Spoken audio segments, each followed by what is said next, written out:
Hey everyone! Just a quick reminder to subscribe and hit that like button if you're enjoying my stories. It really helps me know you're into the content.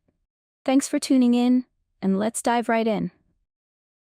Working at a storage facility wasn't exactly what I had in mind when I was hunting for a steady job. But 3 years later, here I am. I've seen my fair share of strange things, more than enough to fill a book, really. This place attracts all sorts of people, from frazzled families trying to declutter their lives, to eccentric collectors cramming God knows what into metal lockers. And then, there are the ones who make you question humanity altogether. Take last year, for example. 3 men came in dragging a couple of suitcases. Nothing out of the ordinary, until one of the suitcases started dripping red. At first I thought it was spilled wine, but when we opened it, after they bolted of course, we found something far worse. Let's just say the police were called and I didn't sleep much that week. It's incidents like that that make me glad we've got cameras in every hallway. Watching people on those screens might seem boring, but it saved us more than once. Still, it's not just the people who are strange. The rules here have always been peculiar. Most of them are standard. Don't let customers leave garbage in the lockers, report broken locks immediately, and no one under any circumstances can live in their unit. But then there's Rule 6. When they come, do not refuse them, you will know. That's it. No explanation, no context. It's been hanging on the wall with the other laminated rules since I started here. I've asked about it before, once to my manager and once to Steven, the facility's owner, but both of them brushed it off.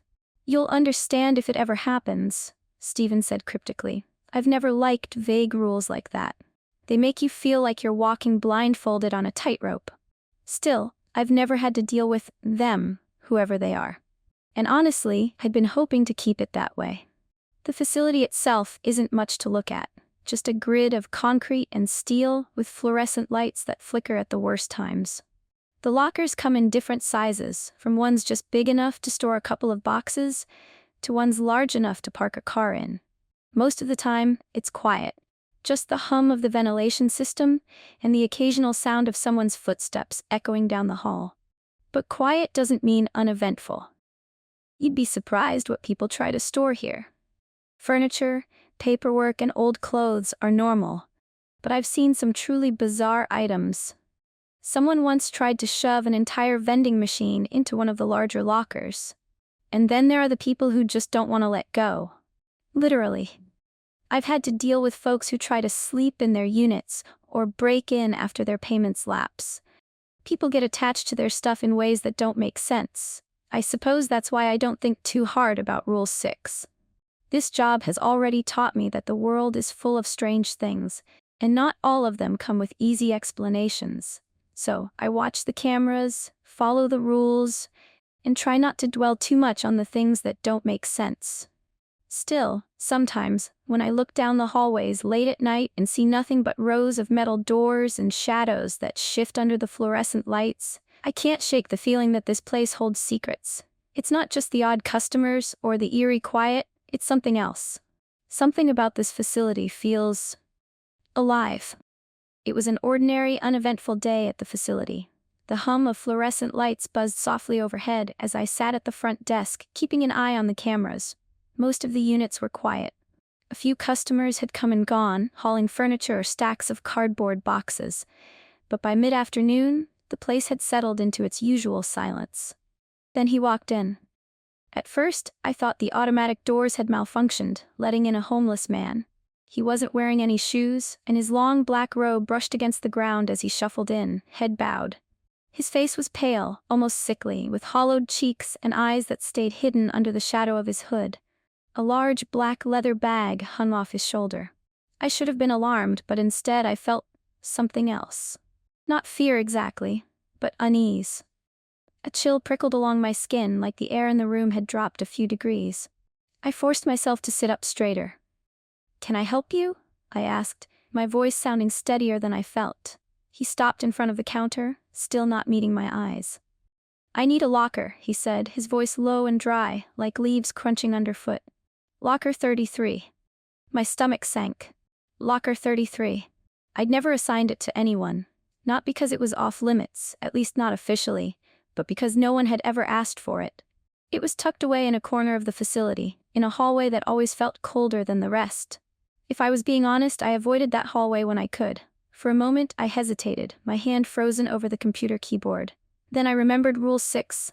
When they come, do not refuse them. You will know. My pulse quickened. Was this them? Sure, I said, forcing a smile. Just need you to fill out some paperwork. He nodded, lowering his bag to the floor as I slid a contract across the counter. His hands were thin, almost skeletal, with skin that looked like it hadn't seen sunlight in years. He signed his name. I couldn't quite make it out, the letters jagged and sharp, and handed the contract back. Great, I said, my voice unnaturally cheerful as I retrieved the key for locker 33. That's down the west hallway. Pretty big unit. Should fit whatever you need. He reached for the key, and as his fingers brushed mine, an icy sensation shot up my arm. I pulled my hand back instinctively, trying not to let my reaction show. Thanks, he murmured. Then, without another word, he hoisted the bag over his shoulder and disappeared down the hallway. I waited until he was out of sight before turning to the camera monitors. My eyes flicked to the feed for the west hallway, watching as he moved toward locker 33. He didn't stop to look at any of the other units. When he reached his destination, he inserted the key, opened the door, and stepped inside. But here's the thing, he didn't bring anything else with him. Just that leather bag. I kept watching, expecting him to come back out and grab more belongings, but he didn't. For an entire hour, he stayed in there, the door to locker 33 shut firmly behind him. What could he possibly be doing for that long? When the door finally creaked open again, I leaned closer to the monitor. The man emerged, the black bag still slung over his shoulder, that looking exactly the same as when he went in. He walked back down the hallway, head bowed, and exited the building without so much as a glance in my direction. Thank you, he said quietly as he passed the desk. I didn't respond. I couldn't. For the rest of my shift, I couldn't shake the feeling that something was off. Most customers are in and out quickly, sometimes making multiple trips to unload their stuff. This man had spent an hour inside with nothing but a bag and had come out looking lighter. Not physically, but like he'd left something behind. Something that couldn't be seen on the cameras. Still, I told myself it wasn't my business. People do strange things here all the time. Maybe this was just another oddity to add to the list. But as I locked up that night, I couldn't stop thinking about locker 33. And I couldn't help but wonder what he'd left behind. 2 weeks passed before I saw him again. By then, I had almost convinced myself that the robed man was just a one-off oddity, one of those strange occurrences you chalk up to the weird nature of this job.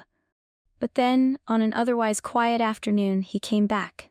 This time with someone else. She was shorter than him by a good foot, but otherwise dressed the same. A long black robe that swept the floor and no shoes. Her skin was pale, her head tilted down, hood obscuring most of her face. In her hands, she clutched a cardboard box, small enough to carry, but clearly heavy from the way her arms trembled under its weight. The man didn't say anything when they walked in. He gave me the faintest nod as they passed the desk, heading straight for locker 33 like they owned the place. My stomach tightened. I watched them on the cameras, unable to look away. The woman followed him closely, her steps almost too quiet for someone walking on concrete. They reached the locker, unlocked it, and stepped inside. Once again, the door shut behind them, leaving me staring at the screen, wondering what they were doing in there. Exactly 1 hour later, the door opened. The man exited first, the leather bag still slung over his shoulder. The woman followed, empty-handed now, her head still bowed. As they passed my desk on their way out, they both paused. "Thank you," they said in unison. Their voices were soft, almost reverent. I managed a weak nod, too startled to respond. When they were gone, I tried to shake off the unease gnawing at my stomach. This job was full of strange people, I reminded myself. This was just another pair to add to the list. But as I did my evening rounds, checking the hallways and sweeping up, I couldn't ignore the faint scratching sound coming from locker 33. It was soft, like nails on metal, and stopped the moment I got close. I stood there for a long moment, holding my breath, but the noise didn't come back. I told myself it was probably just a rat or the pipe settling. Things like that happened all the time in old buildings like this.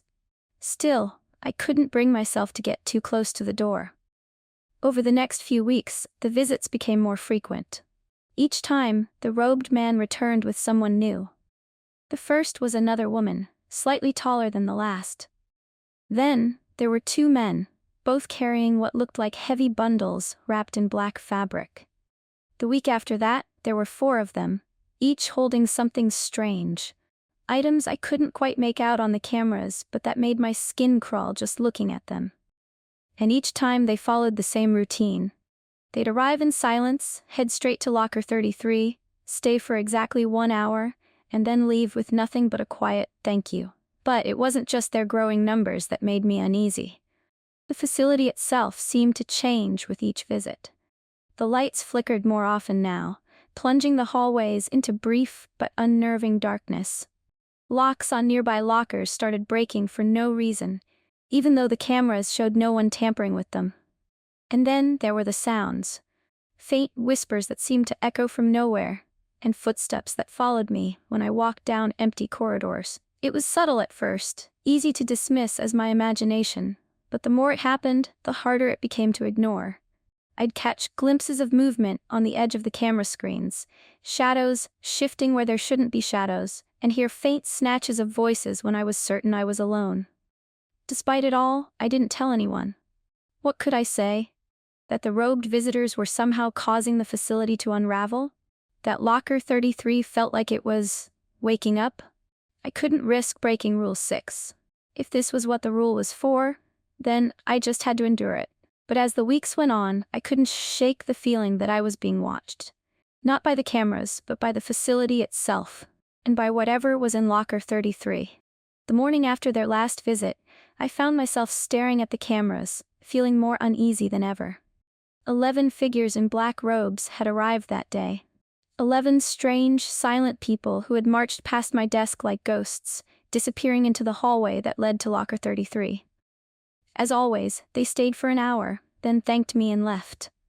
But the facility felt heavier after they were gone, like it had absorbed some of their presence and didn't know how to let it go. That weight pressed down on me all day, and by the time my manager arrived for his afternoon shift, I couldn't keep it to myself anymore. "Hey Greg," I said as casually as I could manage, though my voice wavered. "You ever notice a group of people coming in here, like more than a few?" Greg glanced up from his clipboard, looking puzzled. "What do you mean? Like families moving stuff in?" "No," I said slowly, unsure how to phrase it. "I mean, people in robes, black robes, barefoot, kind of pale?" He frowned, lowering the clipboard. "No? Are they regulars?" That stopped me cold. "You've never seen them? Not once?" Greg shook his head. "Not that I remember." "Why? Are they giving you trouble?"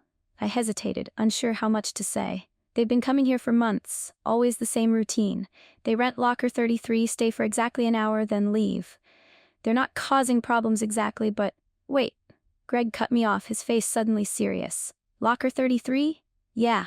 He stared at me for a moment, then turned and walked quickly to the wall where the facility's rules were posted. His reaction startled me. "What are you doing?" I asked, following him. He didn't answer right away.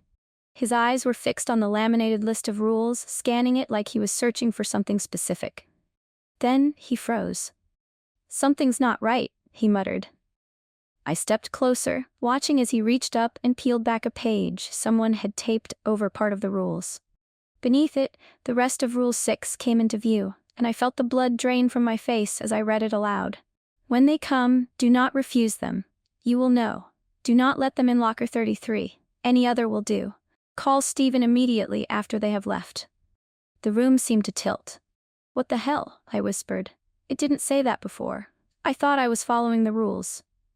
Greg spun to face me, his expression grim. "How long?" "What?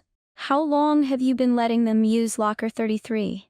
I swallowed hard, my throat suddenly dry. "A few months. I didn't think. I thought it was fine." Greg swore under his breath and ran a hand through his hair. "You're telling me these people, who I've never seen, have been coming here for months, using that locker, and you didn't think to say anything?" "I thought it was the rule," I protested. "I didn't even know about the rest of it until just now." He didn't respond. Instead, he stormed to the office, muttering something about checking the tapes. I followed him, my heart pounding. Greg pulled up the footage from that morning, scrubbing through the recording until the robed figures appeared on screen. There they were, 11 of them, moving in eerie silence through the hallway toward locker 33. "Okay," Greg said, his voice tight, "let's see them leave." He fast-forwarded the footage, and we watched as the figures reappeared on the screen, filing out of the hallway one by one. I counted under my breath. 1, 2, 3. By the time the last figure walked out, my stomach had dropped to the floor. 10, Greg said, his voice barely above a whisper. There were 11 of them when they went in. We stared at the screen, hoping we'd somehow missed something. Greg rewound the footage and played it again, slower this time. 11 entered, 10 left. He turned to me, his face pale. "Stay here. What are you doing?" "Locker 33, he said, grabbing the key from the drawer and heading for the door. "Wait, Greg, you can't just..." "Stay here," he snapped, his voice sharp. Then he was gone, leaving me frozen in place, staring at the camera feed. The lights in the hallway flickered as he walked past, his figure growing smaller as he approached the cursed locker. My hands trembled as I reached for the radio, my mind racing with what I should do next. Something was wrong. I could feel it in my bones. And now Greg was walking straight into it. I couldn't stay in the office. Every instinct told me to follow Greg, no matter what he had shouted. So I grabbed my flashlight and hurried after him, my heart thundering in my chest. The hallway leading to locker 33 felt different. The air was colder, heavier, as if I were walking into a storm. The lights flickered erratically, casting the shadows into strange shifting shapes on the walls. I could hear Greg ahead of me, his hurried footsteps echoing down the corridor. "Greg, wait!" I called out, my voice trembling. He didn't answer. When I turned the corner and saw him standing in front of locker 33, his hands shaking as he fumbled with the key, my stomach twisted into knots. "Greg, stop!" I said, though I wasn't sure why. He glanced over his shoulder, his face pale and drawn. "We have to see," he said simply. Then, before I could protest, he unlocked the door and pulled it open. The smell hit me first. Coppery, metallic, and rancid. It was the unmistakable stench of blood. Thick and overwhelming. "Jesus Christ," Greg whispered, stepping back. I edged closer, my flashlight beam cutting into the dark space inside the locker. At first, I didn't understand what I was looking at. The walls were covered in symbols drawn in what could only be blood, twisted patterns and runes that seemed to shift and writhe in the flickering light. Black candles, their wax melted into grotesque formations, lined the floor. Scattered among them were small bones, animal bones I hoped, and scraps of cloth that looked suspiciously like pieces of the robes the visitors wore. But it was the figure in the center of the room that made me gasp. Stephen. He was lying on his back, his arms and legs bound tightly with strips of black fabric. Blood pooled beneath him, soaking into the concrete floor. His face was pale, almost gray, and his eyes were closed. "Is he?" I couldn't finish the question. Greg dropped to his knees beside him, pressing his fingers to Stephen's neck. "He's alive," he said, his voice shaking. "But he's been stabbed. Call 911, now." My hands fumbled for my phone as I backed out of the locker, barely able to dial the number with my trembling fingers. 911, what's your emergency?" There's a man," I stammered, my voice cracking. "He's been stabbed, he's bleeding. We're at the storage facility on Larch Street. Please hurry." The dispatcher's calm voice grounded me just enough to give her the details, but the moment I hung up, the oppressive atmosphere of the hallway crashed back down on me. I could barely breathe. Greg was still with Stephen, trying to keep him conscious. I stayed just outside the locker, unable to bring myself to look inside again. The symbols on the walls felt like they were watching me, and the flickering lights made the shadows seem alive. Within minutes, the paramedics arrived, their arrival cutting through the suffocating tension like a blade. They worked quickly, stabilizing Stephen and loading him onto a stretcher.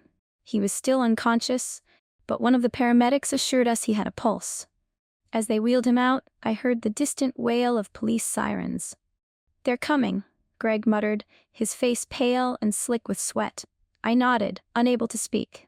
When the police arrived, Greg and I led them to locker 33. I couldn't help but notice the way they hesitated before stepping inside, their faces hardening as they took in the scene. "We'll need to close this place off," one of them said, turning to Greg. He nodded silently. "What about the people who did this?" I asked, my voice barely above a whisper. The ones in the robes? The officer frowned. What people? They were here this morning, I said, glancing at Greg for support. 11 of them. We have them on camera. We'll need to see that footage, the officer said. Greg led them back to the office, leaving me standing in the hallway. For a moment, I was alone with locker 33, its door still open, its horrible contents exposed. I couldn't stop myself from looking inside one last time. The symbols on the walls seemed to pulse, as if they were alive, and the flickering lights made the shadows dance. A chill ran down my spine, and I stepped back, my heart pounding. Something wasn't right. Something about this was far from over.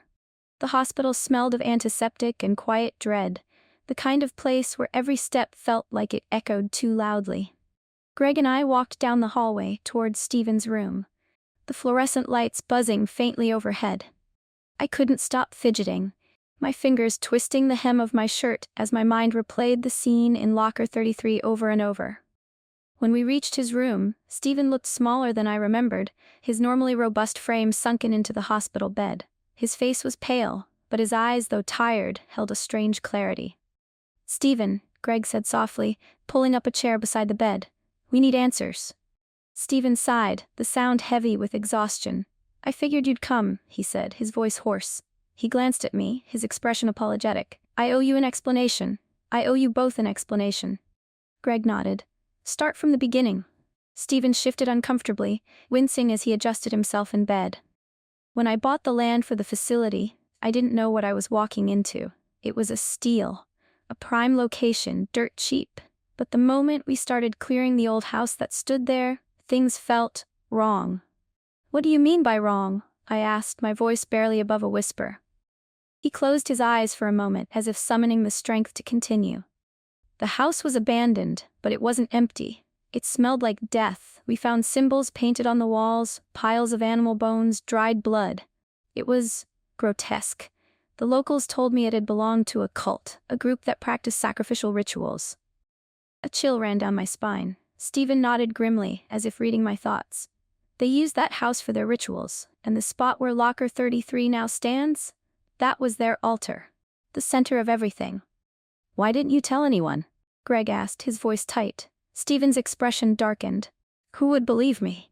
And at the time, I thought clearing the land and building something new would erase whatever darkness was there. But I was wrong. He paused, his gaze distant. It started almost immediately after construction began. I got packages in the mail, dead animals, cryptic notes with symbols I didn't understand, and the threats, they were explicit. They wanted the land back. They wanted the altar. Greg rubbed his temples, exhaling sharply. And you thought making a rule would stop them? I didn't know what else to do. Stephen snapped, his voice cracking. He took a shaky breath, visibly trying to calm himself. I knew they'd come back eventually, but I thought if I could keep them out of locker 33 and buy myself enough time to call for help, we'd be safe. That's why Rule 6 was so specific. It wasn't about letting them do whatever they wanted, it was about keeping them out of that one locker. But the rule was covered, I said, my voice trembling. It was partially covered. I didn't know. Stephen's face fell. I didn't realize. I should have checked. I should have made sure the rules were clear. I'm so sorry, Lily. I didn't know what to say. The weight of what had happened, the months of letting them into locker 33, the chaos it had caused, pressed down on me like a physical force. What do we do now? Greg asked. Stephen's eyes hardened. Locker 33 has to be sealed, permanently. Whatever they were doing in there, whatever they left behind, it's dangerous. The police might think it's over, but it's not. Those people will come back. They always do. We sat in silence for a moment, the gravity of his words sinking in. The next week, locker 33 was emptied and sealed. A heavy steel plate was bolted over the door, and the keys were destroyed. The police took what they could as evidence, but the strange symbols and items left behind only raised more questions than answers. The facility went back to business as usual, at least on the surface. But for me, nothing felt the same. Every time I walked down the hallways, I felt the weight of unseen eyes, the echoes of what had happened pressing against my skin. I thought about quitting more times than I could count, but something kept me there. Maybe it was curiosity. Maybe it was the need to understand. Or maybe I just didn't want to feel like they had won. One night, about a month after the incident, I was closing up the facility. The air was quiet, still, and heavy with that peculiar unease I'd grown accustomed to. As I walked past the sealed locker 33, my footsteps slowed. There it was again. The faint scratching sound, just barely audible. I froze, my heart hammering in my chest. Just the pipes, I whispered to myself, forcing my legs to move. It's just the pipes. But as I turned the corner, I swore I heard it again, closer this time, and then the faintest sound of a whisper. Lily. I didn't look back.